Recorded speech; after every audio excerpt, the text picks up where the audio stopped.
Welcome back to স্বর্ণালীর হেসেল। আশা করি সবাই খুব ভালো আছো, আমিও খুব ভালো আছি। আজকে তোমাদের সাথে শেয়ার করব ডিম ক্যাপসিকাম কষা। এই রকম কনকনে ঠান্ডায় রাতের খাবারে রুটি পরোটা বা ভাত যাই থাকুক না কেন, এই পদটা একবার ট্রাই করে দেখো, ডিম ক্যাপসিকাম কষা।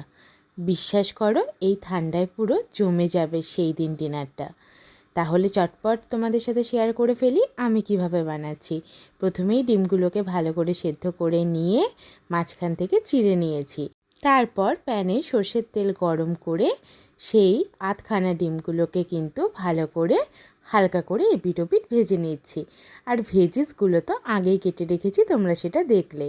কি কি কেটেছি, পেঁয়াজ কেটেছি, রসুন কেটেছি, একটু কাঁচা লঙ্কা কুচি করে রেখেছি, আর ক্যাপসিকামটা স্কিপ হয়ে গেছে, ওটাও আমি কিউব কিউব করে কেটে রেখেছিলাম। ভাজা হয়ে গেলে ডিমগুলোকে তুলে রেখে সেই তেলেই ফোড়ন দেব গোটা গরম মশলা, শুকনো লঙ্কা, তেজপাতা আর গোটা জিরে।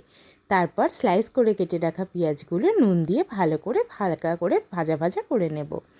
তারপর সরিয়ে রেখে, মানে পেঁয়াজগুলোকে সাইডে একটু সরিয়ে রেখে মাঝখানে তেলে রসুন কুচি ভেজে নেব।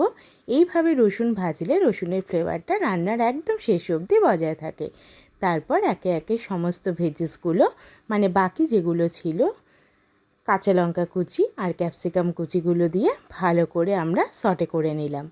তারপরে দিয়েছি গুঁড়ো মশলা, একে একে লঙ্কার গুঁড়ো, হলুদ গুঁড়ো, জিরে গুঁড়ো, ধনে গুঁড়ো, আর নুনটা তো আগেই আমরা পরিমাণ মতন দিয়েছি। মশলা যাতে পুড়ে না যায় তাই জন্য একটুখানি জলও এখানে অ্যাড করেছি। তারপর ভালো করে কষিয়ে নিয়েছি। তেল ছেড়ে এলে যতটা জল প্রয়োজন ততটা অ্যাড করেছি। তারপর নুনটা ঠিক আছে নাকি ব্যালেন্স করে যদি একটু অ্যাড করতে হয় সেটাও করে নিয়েছি। এই রান্নাটা যতটা কষা হবে ততটাই ভালো, তাই জলটা একটু বুঝে দেওয়াটাই ভালো। এবার ওপর থেকে ভেজে রাখা ডিমগুলো দিয়ে এপিট ওপিট একটু সটে করে নিলেই কিন্তু তৈরি হয়ে যাবে লোভনীয় স্বাদের ডিম ক্যাপসিকাম কষা।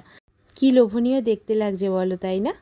কেমন লাগলো অবশ্যই জানিও। ভালো লাগলে প্লিজ চ্যানেলটাকে সাবস্ক্রাইব করে দিও। Bye bye.